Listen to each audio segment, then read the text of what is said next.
Este es un mensaje del pastor John MacArthur, traducido y predicado en español para el mundo de habla hispana. Esta mañana, al llegar a nuestro mensaje, vamos a estar desviándonos de 1 Corintios porque quiero compartir con usted un mensaje que quizás necesitaba compartir hace mucho tiempo atrás.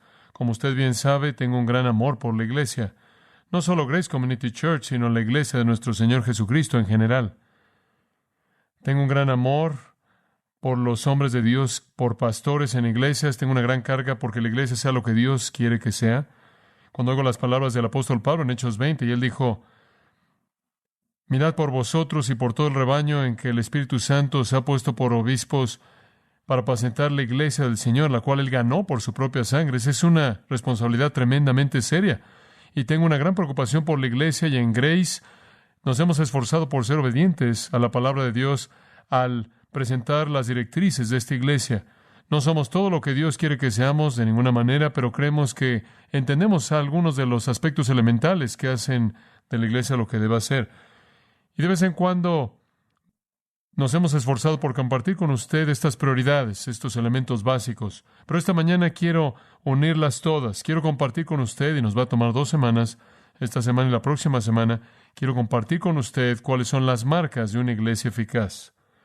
Ninguna semana pasa, creo que ningún día pasa, en el que alguna otra iglesia nos busca y nos pide que les demos dirección, desean saber cómo es que Dios nos ha bendecido y qué es lo que hemos hecho, qué ha causado eso.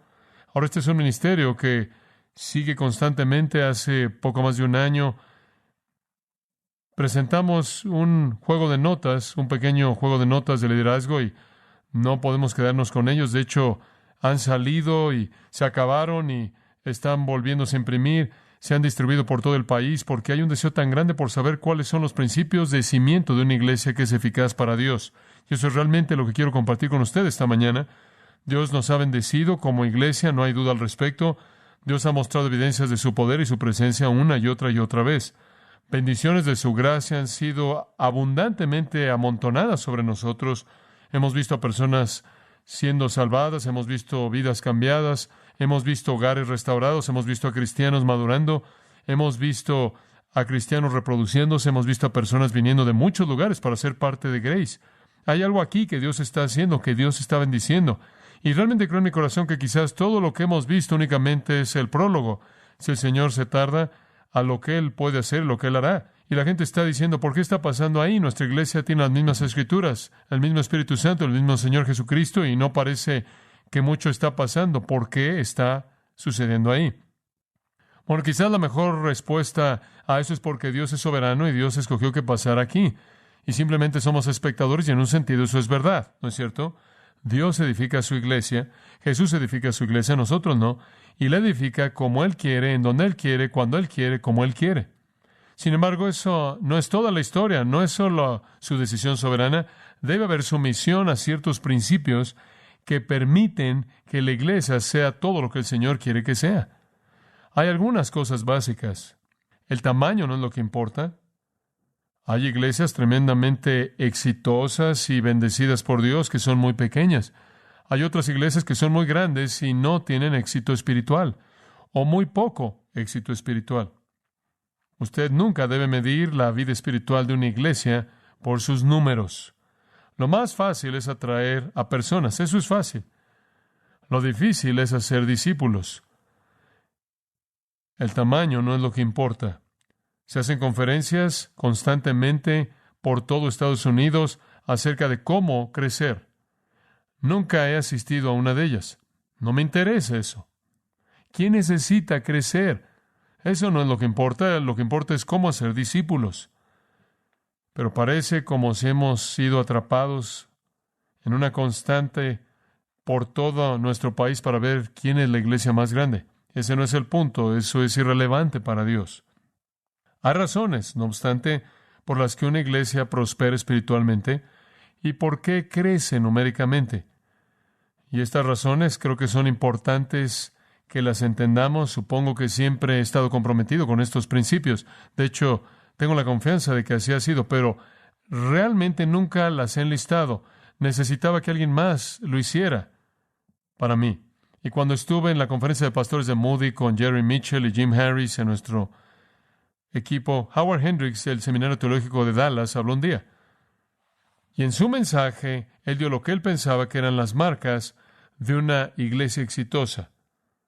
Él no tomó mucho tiempo y no explicó estas marcas a detalle y no dio ningún apoyo escritural para ello. Ese no fue su propósito, él simplemente las enlistó. Él dijo, en todos mis viajes por todo el país, y él ha estado predicando en iglesia tras iglesia, tras iglesia, tras iglesia por años y años, él dice, he estado en todo tipo de iglesia, de una pequeña, grande, de iglesias muy, muy tradicionales, muy rutinarias, orientadas al ritual, a iglesias que tienen una forma libre, muy relajadas, y todas estas iglesias en grupo han tenido los mismos factores clave que las han hecho exitosas.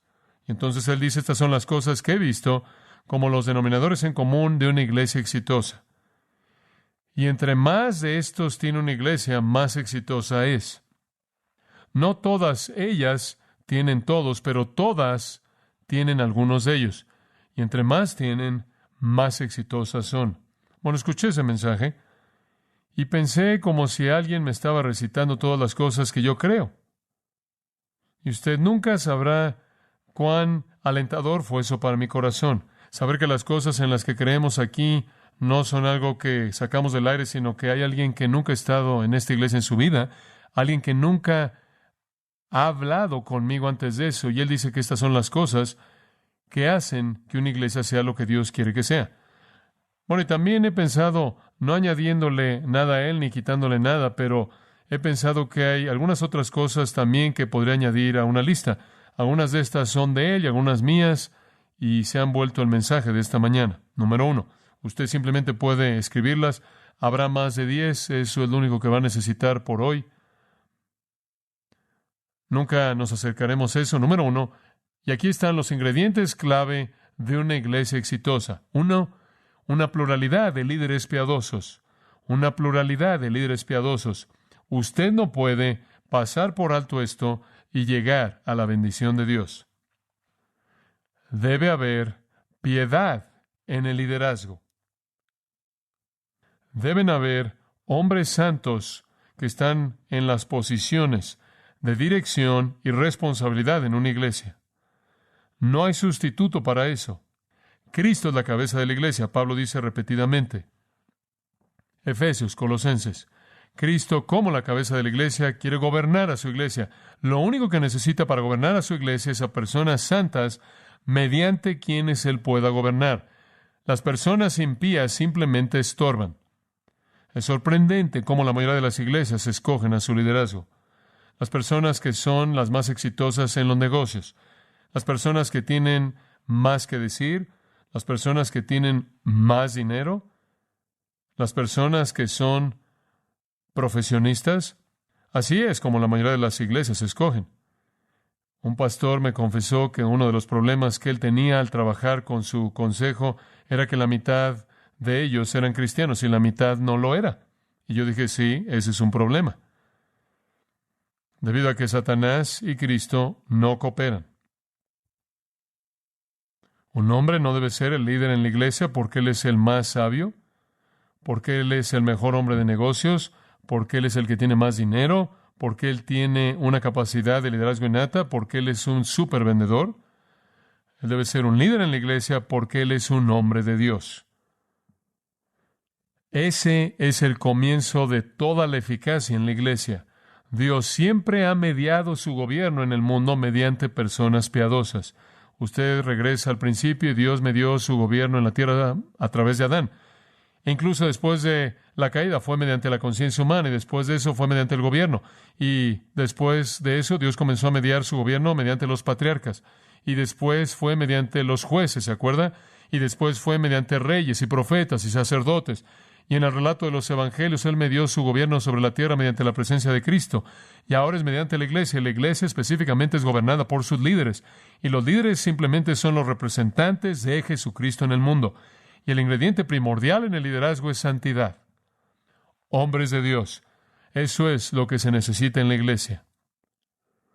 Y se necesita tiempo para ser un hombre de Dios. ¿Sabe usted eso? Se necesita tiempo. Le tomó a Dios 40 años para hacer algo de Moisés. Tomó años para que Josué estuviera a los pies de Moisés, aprendiendo de Moisés antes de que Josué estuviera listo para liderar. Se necesitaron años para preparar a Abraham. Se necesitaron años para preparar a David. Se necesitó tiempo y esfuerzo y trabajo para enderezar a Pedro. Se necesitó tiempo en el desierto para hacer algo de Pablo. Se necesitó tiempo para que Felipe dejara de ser un diácono y se volviera un evangelista. Se necesita tiempo para ser un hombre de Dios. Cuando Timoteo se quedó en Éfeso, se dio cuenta de que realmente tenía que hacer que la iglesia avanzara, y el trabajo consistía en llevar a los santos a la madurez, y él sabía que él no podía hacerlo solo, sino que él necesitaba líderes para la iglesia. Y entonces Pablo le dijo, eso es bueno, Timoteo, es digno de reconocimiento que un hombre desee ser un líder, pero asegúrate de que es cierto tipo de hombre.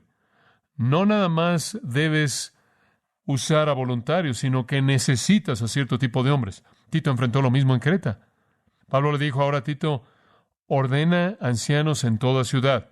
Escoge esos líderes, pero asegúrate de que son cierto tipo de líderes, que son líderes piadosos. Entonces, en 1 Timoteo 3, 1 al 7, en Tito 1, 5 al 10, Pablo presenta un perfil de un líder piadoso. Este es el tipo de personas que debe estar guiando a la iglesia. Le voy a dar los requisitos. Y hay 20 de ellas dadas en estos dos pasajes. Únicamente los voy a leer. Escuche, los líderes deben ser irreprensibles. Ese es un gran lugar en donde comenzar, ¿no es cierto? Irreprensible. Esto es que no tienen nada en su vida por lo que pueden ser culpados o reprendidos. En segundo lugar, deben ser hombres de una sola mujer. Esto es, deben amar a sus esposas de manera total y devota. En tercer lugar, deben ser sobrios. Eso significa estables, espiritualmente sólidos. Tienen una perspectiva clara, bíblica, espiritual de la vida. En cuarto lugar, deben ser prudentes. Algunas veces la palabra es traducida sobrios y significa que conocen las prioridades. Conocen las prioridades. En quinto lugar, deben ser decorosos. Eso significa que tienen una vida también ordenada, una vida también ordenada, que son honrados por ella. En sexto lugar, hospedadores. Eso significa que deben amar a los extraños. En séptimo lugar, deben ser aptos para enseñar. Esa es una palabra en el griego, una palabra que es usada rara vez, únicamente 2 veces. Es la palabra didácticos. Nunca es usada para hablar del don de enseñanza y nunca es usada para hablar del cargo de maestro. Es algo diferente. No está diciendo que un líder debe ser un gran maestro bíblico. Está diciendo que él debe ser didácticos. Eso significa 2 lados de lo mismo. Él debe ser alguien a quien se le puede instruir, ese es un lado, y él debe tener la capacidad de comunicarlo a otros. Y la idea de la palabra no es tanto la dinámica de su enseñanza, como lo es la sensibilidad a otras personas. Esto es, no solo puede aprender, sino que enseña con una mansedumbre y gentileza y un espíritu correcto. Nada es peor en el liderazgo que un hombre que viene así. Escuchen, esto es lo que deben hacer, porque esto es lo que dice, entonces háganlo, o de lo contrario, ¿lo ven? No, eso no sirve. Esta palabra es alguien cuya gentileza se ve en que puede aprender y cuya gentileza se manifiesta conforme él comunica. Es una palabra de sensibilidad. Es una palabra gentil. Es una palabra sumisa. Alguien que puede recibir y dar con sensibilidad.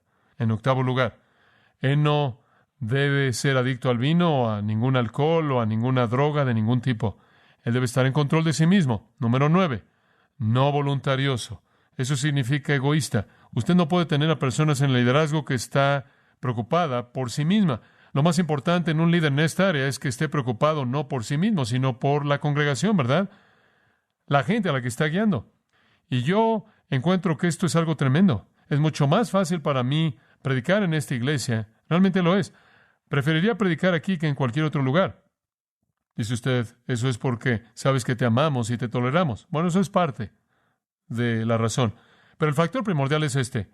Predico aquí con una actitud mental totalmente diferente que en cualquier otro lugar. Cuando predico aquí, estoy preocupado por ustedes, porque estoy involucrado en sus vidas. Y estoy predicando para que ustedes puedan aprender y para que puedan entender estas cosas y para que su vida pueda ser cambiada. Pero cuando voy a algún otro lugar, no conozco a nadie que está sentado ahí, entonces usted sabe que no estoy preocupado por ellos, estoy preocupado por mí, es correcto. Estoy más preocupado por cómo me presento que por lo que ellos aprenden, porque no los conozco. Y encuentro que soy mucho más capaz de enseñar aquí, predicar aquí, porque me preocupan ustedes. Cuando voy a algún otro lugar, lo único que estoy pensando, todas esas personas van a decir, oh, ahora este es John MacArthur, vamos a evaluarlo a ver si es bueno. Entonces no debemos estar centrados en nosotros mismos, sino en la congregación, no voluntariosos. Muy bien, 10. No impaciente. El liderazgo no puede ser impaciente. Paciente. 11. No pendenciero. ¿Se acuerda de esa palabra antigua, pendenciero? ¿Qué significa? Significa literalmente alguien que se agarra a golpes. Para un líder en la iglesia, usted no busca a alguien que esté golpeando a todos. Eso es literalmente lo que significa con sus puños. No significa actitud, significa el acto en sí de golpear a alguien. Usted no busca a alguien en una junta que se ponga de pie. Sí, ¿sabes qué? Y está aventando un hombre por la mesa o algo. 12, y aquí viene la actitud. Usted no busca a alguien que sea contencioso. Esa palabra únicamente es usada en la Biblia en estas dos listas y significa alguien a quien le gusta competir y debatir, le gusta discutir todo el tiempo. Número 13, debe ser gentil. Número 14, que no ame el dinero, no necesariamente libre de dinero, sino libre del amor al dinero. 15, que cuide bien su casa. Eso significa que él mantiene a sus hijos bajo control con dignidad. Estoy seguro de que hay algunas personas que mantienen a sus hijos bajo control, pero no estoy seguro de que lo hacen con dignidad. 16, una buena reputación con los incrédulos. Digo, ¿qué piensa el mundo de él? Eso es importante, porque está allá afuera peleándose con ellos y van a saber si es real o no. 17, amante de lo bueno. Él debe amar lo que es bueno, un amante de buenas cosas. 18, justo significa que es justo. 19, devoto, lo cual significa que es santo en su vida práctica. 20, en un nuevo convertido. Ahora ahí usted tiene los requisitos dados en la Escritura para los líderes en la iglesia. ¿Cree usted que es importante? ¿Cree usted que Dios tiene un mensaje aquí para nosotros? Ese es el tipo de personas que Él quiere en liderazgo. Si usted no tiene eso, entonces, desde el comienzo mismo, usted tiene problemas. De hecho, es tan importante que cuando un anciano peca, debe ser reprendido públicamente ante la congregación entera. 1 Timoteo 5:20. Dios quiere hombres de Dios.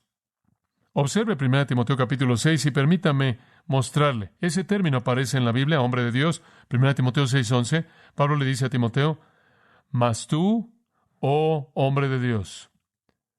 Ese es un título hermoso. Hombre de Dios, ¿qué significa?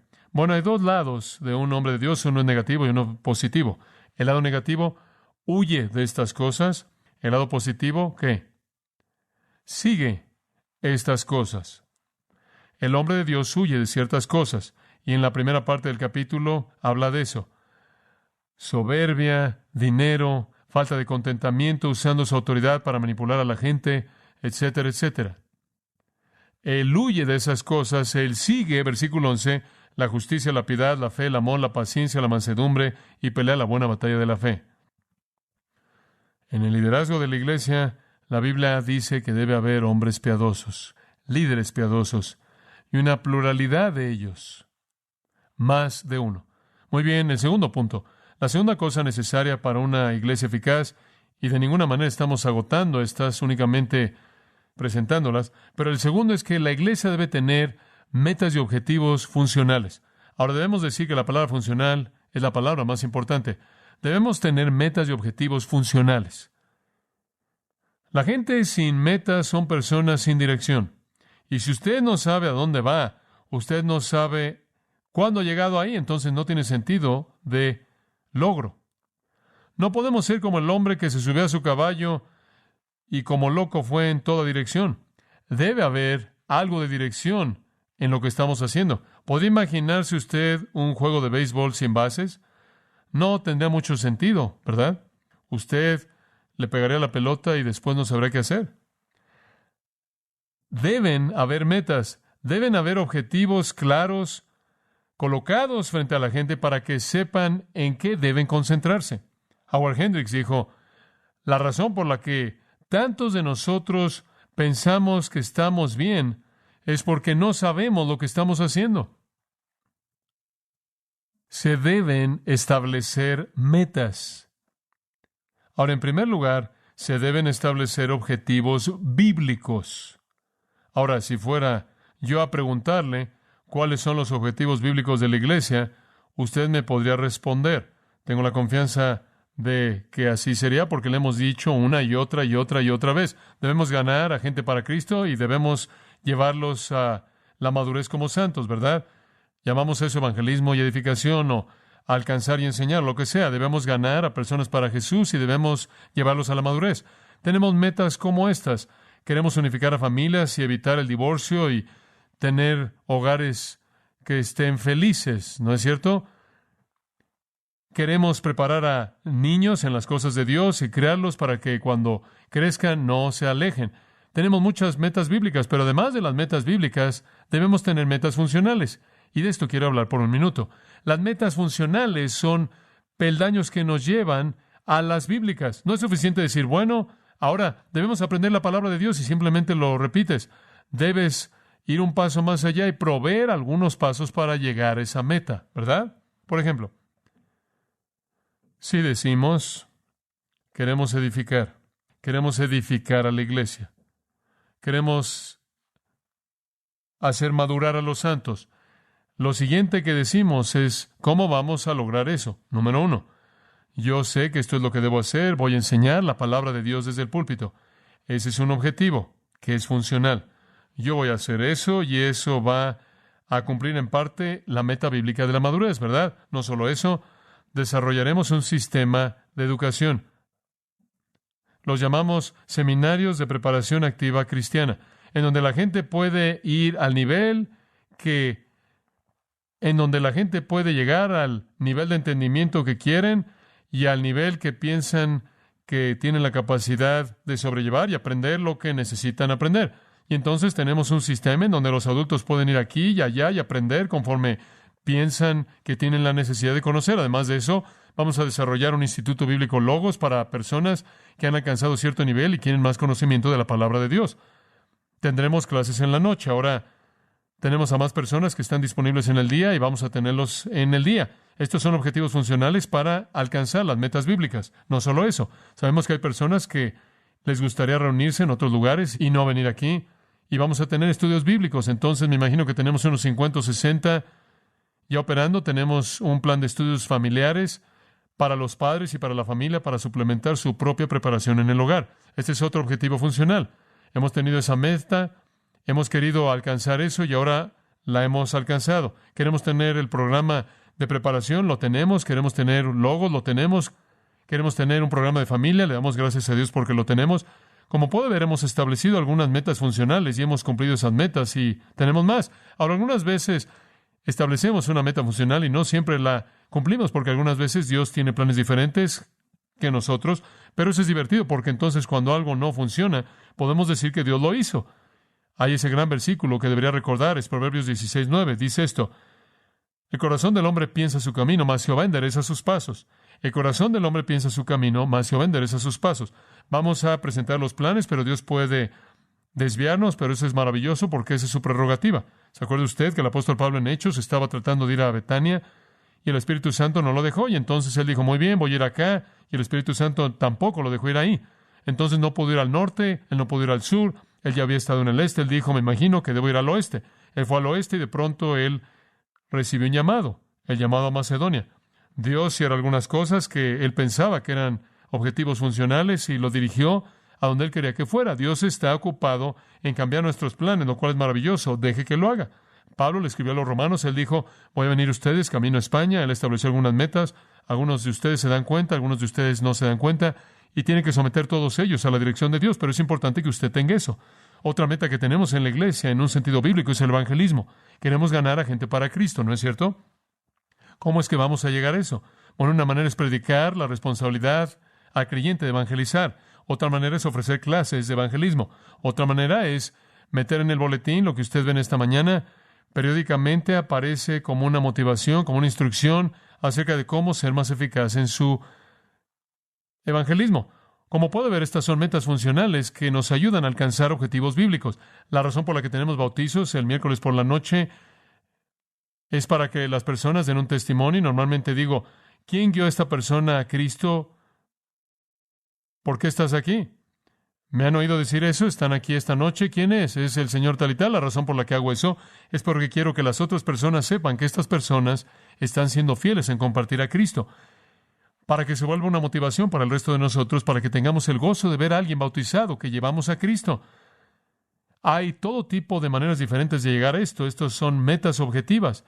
Tienen que estar ahí. Usted no solo puede ser nebuloso, tiene que darle a la gente objetivos y moverlos hacia ellos. Muy bien, en tercer lugar, la iglesia eficaz también tiene un énfasis fuerte en el discipulado. Un énfasis fuerte en el discipulado.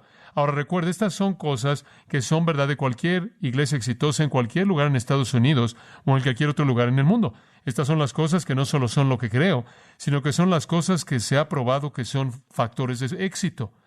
Un énfasis fuerte en el discipulado. Debe haber un esfuerzo concentrado en enseñar a la gente la palabra de Dios para llevarlos a la madurez. Y todo el mundo debe estar involucrado en eso. El pastor que enseña debe perfeccionar a los santos.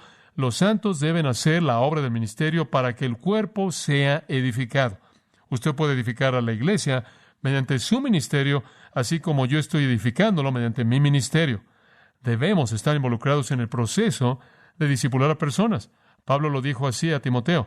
Debemos enseñar a hombres fieles que sean capaces, que sean aptos ¿de qué? De enseñar también a otros.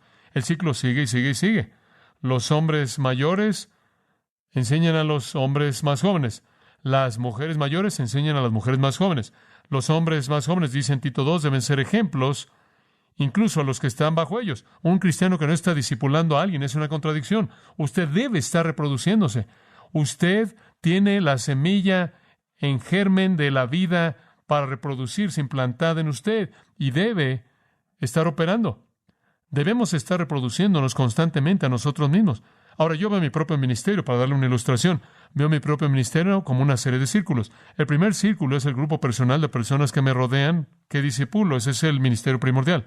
El siguiente círculo serán los ancianos o líderes de la iglesia con los que trabajo.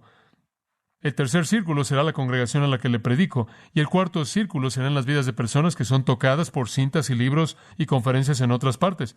Pero la prioridad de mi ministerio es tomar a algunas personas y hacerlas discípulos. Uno de los grandes gozos de mi vida es darme cuenta que de los 23 hombres que trabajan aquí en Grace, 22 de ellos han venido de nuestra propia congregación. Los ancianos que ministran, no solo los que he discipulado, sino los que han sido discipulados por otros aquí. Y hay más que vienen. Y el proceso continúa y continúa y continúa. Esto es lo que la iglesia debe enfatizar. Este no es un púlpito profesional financiado por espectadores laicos. Usted no entra y deja su moneda y dice, muy bien, ya les pagué, háganlo. No. Un hombre me dice, ¿cuándo visitas? Yo dije, ¿qué quieres decir con eso? Bueno, ¿cuándo cumples con tu visitación pastoral? Yo dije, bueno, yo no hago ninguna visitación pastoral. ¿No?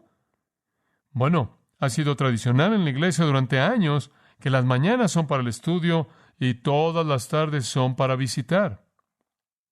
Yo dije, bueno, ¿dónde dice eso en la Biblia? Bueno, tiene que estar ahí adentro en algún lugar. ¿En dónde dice que debo visitar toda la tarde? Dice algo acerca de visitar. ¿Sabe usted lo que dice? Dice en Santiago, la religión pura y sin mácula delante de Dios es visitar. La religión pura y sin mácula es visitar. ¿Quién entonces debe estar involucrado en la religión pura y sin mácula? ¿Solo el predicador? Todo el mundo. ¿Quién entonces debe visitar? Todo el mundo. Visitar no es mi trabajo, es el trabajo de todo el mundo. ¿Sabe una cosa? Si usted tiene a alguien a quien visitar, visítelos. Si yo tengo a alguien a quien visitar, yo los voy a visitar. Usted visite al alguien que debe visitar y yo voy a visitar al alguien que debo visitar y no nos vamos a meter en problemas de esa manera. No hay sentido en que yo visite al que usted debe visitar y usted visite al que yo debo visitar. Usted dice, ¿en algún punto visitas? Claro, que cuando alguien pienso que me necesita, cuando hay alguna razón por la que necesito ver a alguien, absolutamente. Pero no creo que soy llamado a ser el visitador oficial. Aquí estoy, soy el visitador oficial. Eso no significa tanto para la gente como si alguien que viniera a visitarlos, que ellos conocen. Como puede ver, el visitar es la responsabilidad de todo mundo, no solo mía. Y así es con el discipulado. No solo es mi responsabilidad, también es la de usted. No solo es de usted, también es mía. Y no puedo estar satisfecho simplemente poniéndome de pie aquí y hablando todos estos mensajes cada semana. Tengo que estar involucrado en hacer lo que les estoy pidiendo que hagan. Y eso es discipular a individuos. Y hago eso y me encanta. Dice usted, John, cuando discipulas a alguien, ¿cómo lo haces? Uso 3 cosas básicas. Y estos son pensamientos simples. Número 1 es enseñar verdad bíblica. Cuando usted discipula a alguien, una cosa que tiene que hacer es darles algo de información. La palabra discípulo en el griego es mathetes, traduce aprendiz. Ahora, si alguien es un aprendiz, da por sentado que alguien le va a enseñar algo. Entonces, eso significa que debe enseñarle a aprendices. Lo primero es enseñar verdad bíblica. ¿Y cómo lo hago? Bueno, estoy en el proceso de discipular a personas. ¿Y qué hago? Les doy libros para que los lean. Conozco áreas que quiero que entiendan. Les doy libros, más y más libros, cintas, les doy cintas. Enseño desde el púlpito aquí. Siéntese con ellos y enséñenle verdades bíblicas. Enséñeles a partir de la palabra de Dios. Estoy discipulando a una persona en particular ahora y me imagino que está leyendo 50 libros en los últimos 6 meses, por lo menos, y él tiene ahora muchos principios en su mente. Entonces enseñe contenido bíblico. Ahora esa es un área. Pero la segunda área es esta. Es aplicar la Escritura a la vida. La segunda cosa que usted tiene que hacer es hacer que la Biblia salga de sus páginas y entre a su vida. En otras palabras, tiene que hacerlo práctico. Usted tiene que hacer algo de aplicación, porque usted le sorprendería cuántas personas pueden aprender principios que nunca se traducen en acciones. Entonces, cuando yo enseño, digo, ahora, ¿cómo aplicamos esto a nuestras vidas? ¿Qué es lo que esto significa para usted? ¿Cómo lo relaciona con perder su trabajo? ¿Cómo relaciona esto a un gozo tremendo que está por venir? A lo que realmente se reduce es a darle a alguien una perspectiva de Dios. En otras palabras, todo lo ven a través de la mente de la Escritura. Todo lo ven a través de la mente de Dios. Interpretan todo espiritualmente. Interpretan todo desde un punto de vista divino. Este hombre al que he estado discipulando tenía un problema. Estaba en pánico por una situación en el mundo. Ese problema se está disipando. ¿Sabe por qué? Él ahora ve el mundo desde los ojos de Dios, no desde el punto de vista de un humano desesperado. Y entonces de pronto está diciendo, ¿no es maravilloso lo que está pasando en el mundo? ¿Ve lo que está Dios haciendo? ¿Lo ve? Entonces lo que usted está haciendo no solo es enseñar verdad bíblica, sino traducirla en actitudes de la vida. Eso es necesario en el discipulado. La tercera cosa, y quizás la clave, es resolver problemas bíblicamente. ¿Sabe usted cuando la gente aprende mejor? Cuando tienen que conocerlo, ¿verdad? Cuando usted vuela en un avión, lo primero que pasa es que se mete al avión y dicen, abrochen su cinturón y enderecen sus asientos y todo eso, nos estamos preparando para despegar. Y después esta mujer se pone de pie y la voz dice, ¿sería tan amable de sacar la tarjeta de el asiento que está frente a usted y revise las instrucciones de emergencia? En caso de emergencia, si eso pasa, es muy poco probable, bla, bla, bla, bla. La pequeña máscara de oxígeno va a caer de ahí, usted sabe, lo he oído tantas veces. Y la niña hace esto, se lo pone ahí y apague su cigarro. De otras maneras, usted sabe. Y usted pasa por esta pequeña rutina. ¿Y sabe qué? Vi la última vez y nadie pone atención a esta muchacha. Bueno, usted siempre puede darse cuenta de quién está ahí en su primer vuelo, viendo esa pequeña cosa, ¿lo ve? Pero la gente que ha estado ahí ni siquiera le pone atención. ¿Sabe por qué? Porque no lo necesita. Pero escuche, si usted viera a la derecha del avión y viera llamas que están saliendo del ala y ella dijera, por favor, tome su tarjeta de emergencia. ¡Bum! Usted tomaría esa tarjeta y no habrían suficientes tarjetas. Alguien sería pisado. ¿Por qué? Porque usted aprende mejor cuando usted tiene que saber, ¿verdad? Cuando tiene que saber. Y el discipulado se reduce a darle a alguien respuestas bíblicas a los problemas en los que están involucrados. Enseñar a la gente cómo aplicar en crisis. No le puedo decir cuántas veces aquí en el equipo pastoral, normalmente Jerry, creo, entra y dice, John, tenemos un problema. ¿Qué dice la Biblia de esto? Y lo pensamos. ¿Y sabe usted lo que sucede? Cuando llega esa respuesta, eso es realmente aprender. Entonces tiene que aplicar esa solución. Resolver problemas conforme a la Biblia. Entonces trato de enseñar verdad bíblica, trato de darle a la gente una perspectiva bíblica de la vida y trato de usar la Escritura para resolver sus problemas. Eso significa que usted no nada más puede sentarse ahí y darles un discurso. Tiene que conocer suficiente de la Escritura como para darles respuestas cuando las necesitan. Ahora, eso realmente es discipular a alguien. Y para eso vivimos. me estoy esforzando por hacer eso y enseñándole a nuestro equipo a hacer eso, y eso es lo que le están enseñando a otros a hacer, y eso es lo que queremos que hagan. Dice usted, bueno, no conozco mucho. Hay alguien en el mundo que no conoce tanto como usted. Tiene que haber alguien. Entonces, donde esté, encuéntrelo y siéntelo y hágalo. Qué gozo es ver a sus discípulos madurando y creciendo. Es emocionante. Un cristiano sin alguien a quien discipular es una contradicción. Ustedes viven para dar vida, désela a alguien. En cuarto lugar, una iglesia que es eficaz y exitosa va a tener un énfasis fuerte en penetrar a la comunidad. Un énfasis fuerte en penetrar a la comunidad. Ahora sabemos que debemos alcanzar a la gente para Cristo. Obviamente estamos conscientes de eso. La primera iglesia lo hizo. Hombre, les digo que la primera iglesia en Hechos literalmente voltearon de cabeza a su comunidad. En primer lugar, 3,000 salvados en Pentecostés, y después comenzaron realmente a moverse y pasaron por Jerusalén como un incendio. Su iglesia llegó a crecer hasta 20,000 en poco tiempo, y la gente decía, han llenado a Jerusalén con su doctrina. ¿No es eso emocionante? Su mensaje está por toda la ciudad. ¿No debería ser así? ¿No es esa la idea de penetrar en la comunidad? Pero tantos de nosotros como cristianos llegamos en nuestro auto, lo más cercano que llegamos a penetrar en la comunidad es llegar a la iglesia, nos metemos, nos salimos de nuestro auto, tenemos un letrero de un pez ahí en la ventana de atrás. Esa es la penetración en la comunidad, eso es todo. Llegamos aquí y decimos, he cumplido mi deber con Dios, tratamos de vivir nuestro testimonio en lugar de hablarlo. Amigo mío, nadie llegó al cielo porque vivió su testimonio enfrente de ellos. Tarde o temprano, tiene que darle las palabras, ¿verdad? Penetrar en la comunidad, alcanzar a la gente. Como usted sabe en el libro de los Hechos, todo el crecimiento de la primera iglesia fue cuestión de penetrar en comunidades. No se aislaron, no se sentaron en un rincón y hablaron de doctrina. Salieron y arrasaron con la comunidad. En Hechos 13:44, al siguiente día de reposo en Antioquía, casi la ciudad entera se reunió para oír la palabra de Dios. Esas personas estaban tan ocupadas que cuando llegó el momento para predicar, la ciudad entera estaba ahí. ¿No será eso emocionante? Fabuloso, eso es típico de la primera iglesia. Capítulo 14, versículo 1, llegaron a Iconio, fueron a la sinagoga de los judíos y hablaron de tal manera que una gran multitud de judíos y griegos creyeron, penetraron, entraron, confrontación. Capítulo 16, lo mismo. Versículo 5, y las iglesias fueron establecidas en la fe e incrementaban en número diariamente. Penetraron la comunidad. Capítulo 17, lo mismo de nuevo. Pablo abrió las Escrituras y razonó con ellos y dijo, Cristo debe padecer, y algunos creyeron, y hubo una multitud de griegos devotos que fueron salvos.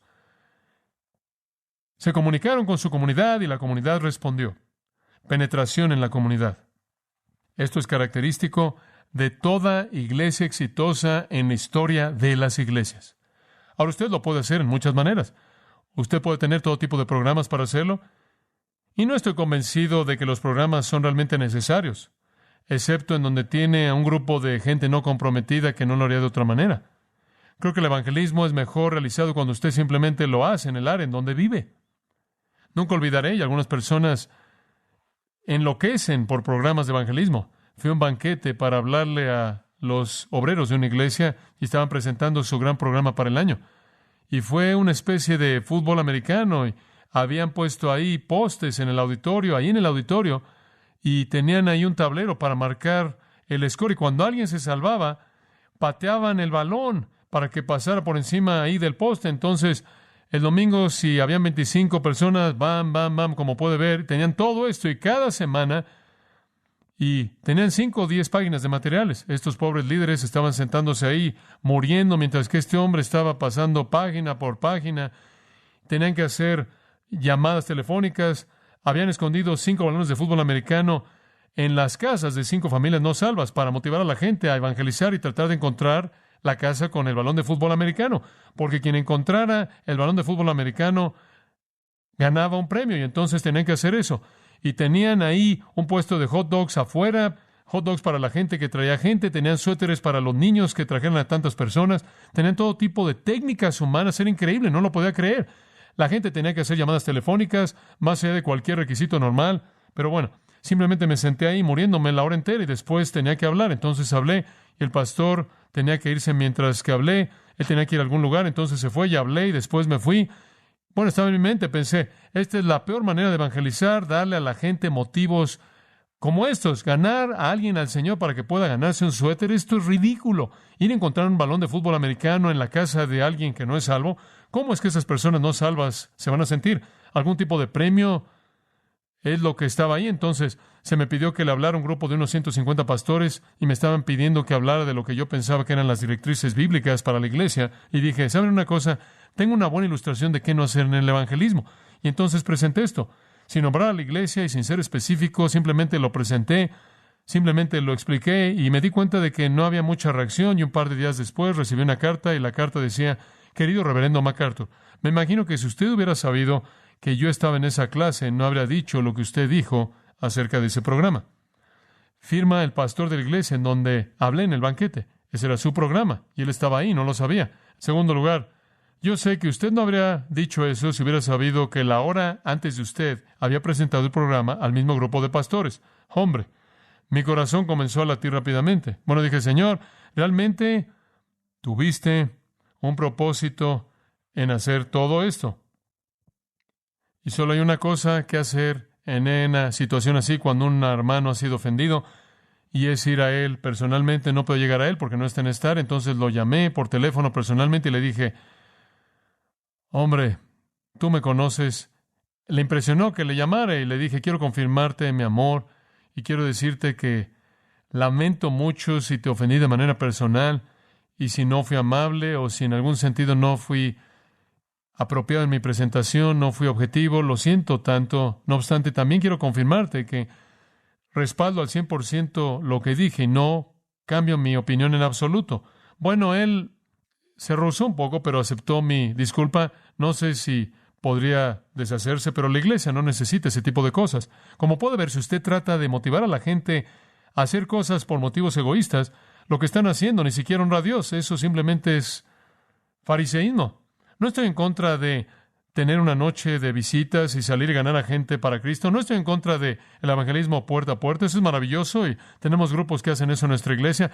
Y hay otras maneras. Hay evangelismo en las casas, hay estudio bíblico en evangelismo, hay todo tipo de programas de evangelismo. Hay evangelismo en universidades y hacemos eso. Tenemos un ministerio extensivo en campus de universidades. Hay todo tipo de cosas. No necesariamente es que el método es lo mismo, pero estoy de acuerdo como el doctor Hendricks dijo, toda iglesia que es exitosa tiene penetración en la comunidad de una manera u otra. Y le voy a decir una cosa, la mejor manera de hacer eso es simplemente que muchos cristianos se reproducen. Entonces no necesita un programa.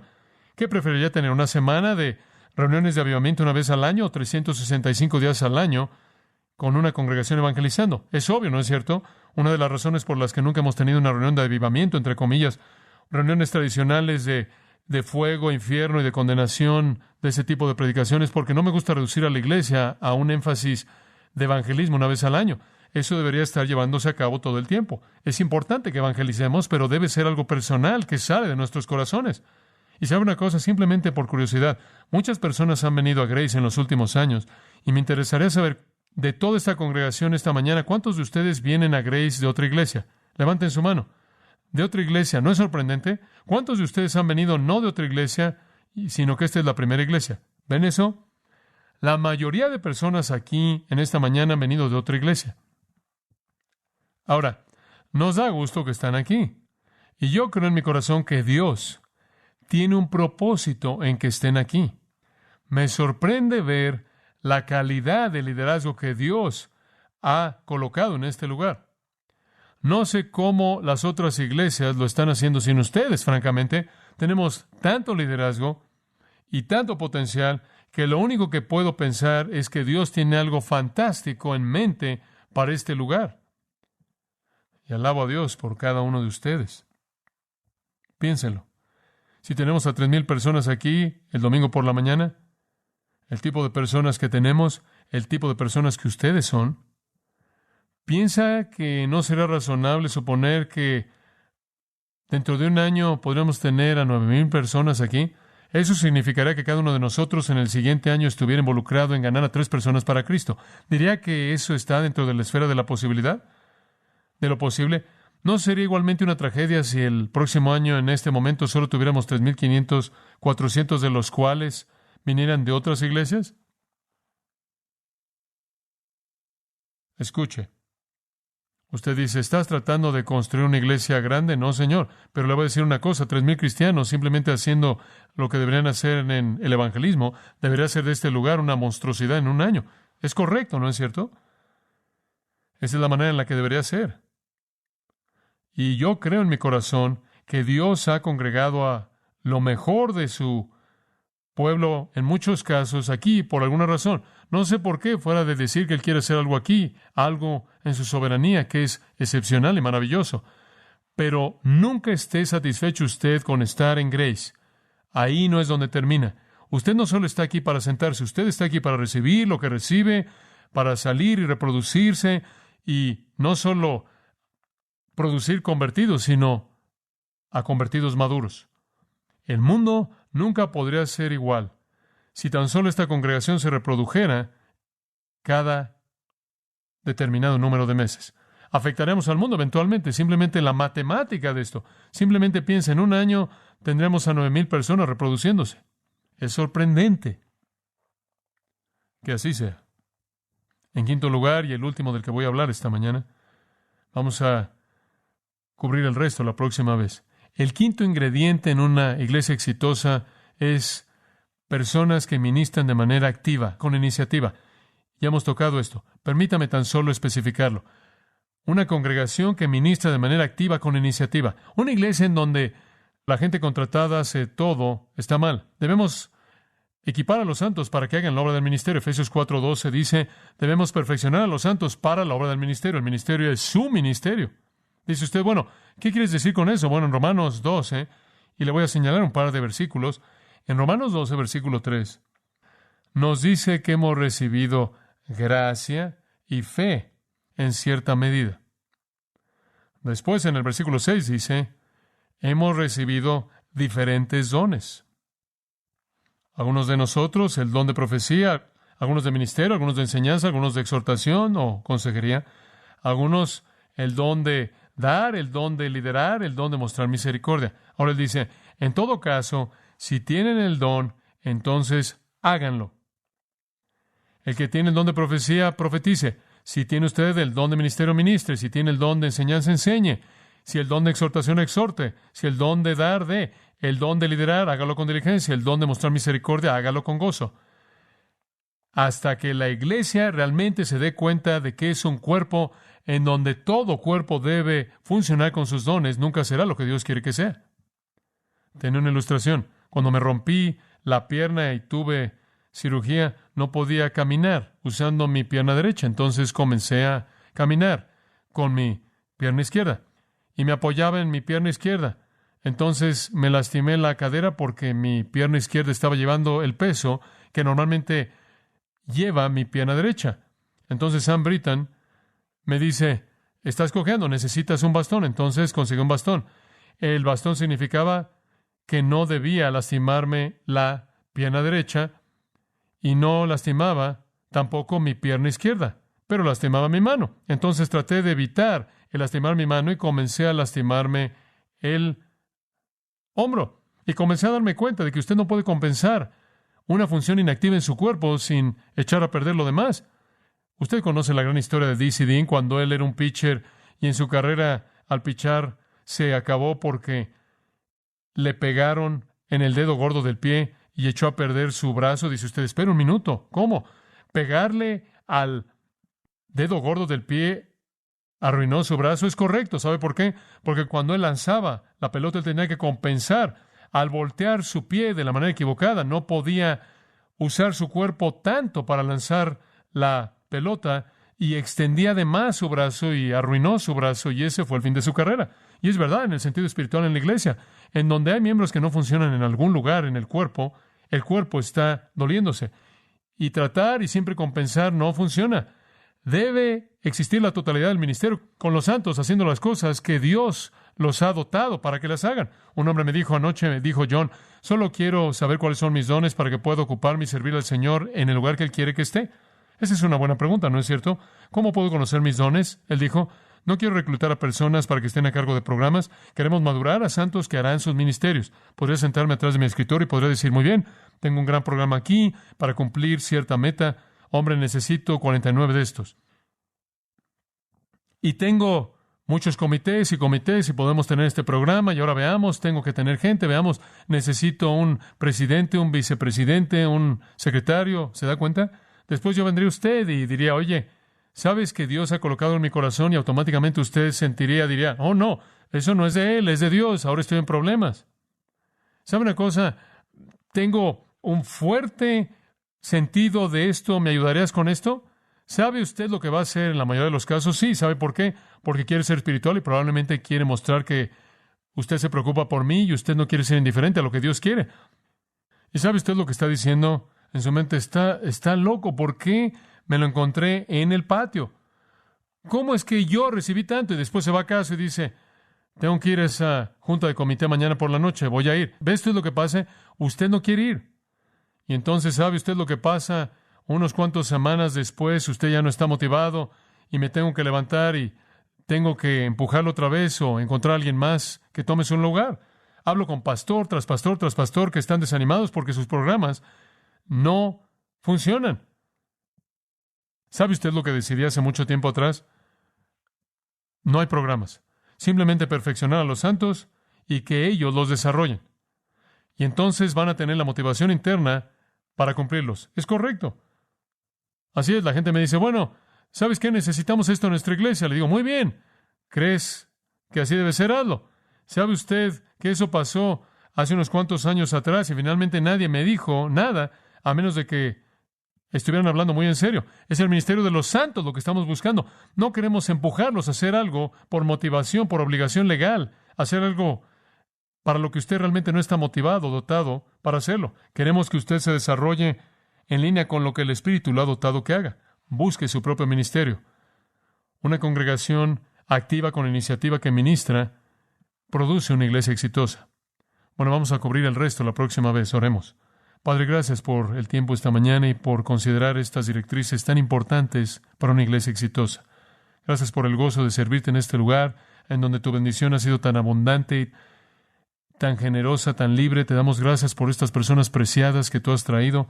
Señor, sabemos que tú has traído estas personas aquí por una razón. Este grupo enorme, esta multitud de personas podrían revolucionar absolutamente esta parte del mundo. Oh Dios, oramos porque todo el potencial que está aquí sea liberado para alcanzar y enseñar y cumplir aquello que tú deseas. Por causa de Cristo, oramos. Amén.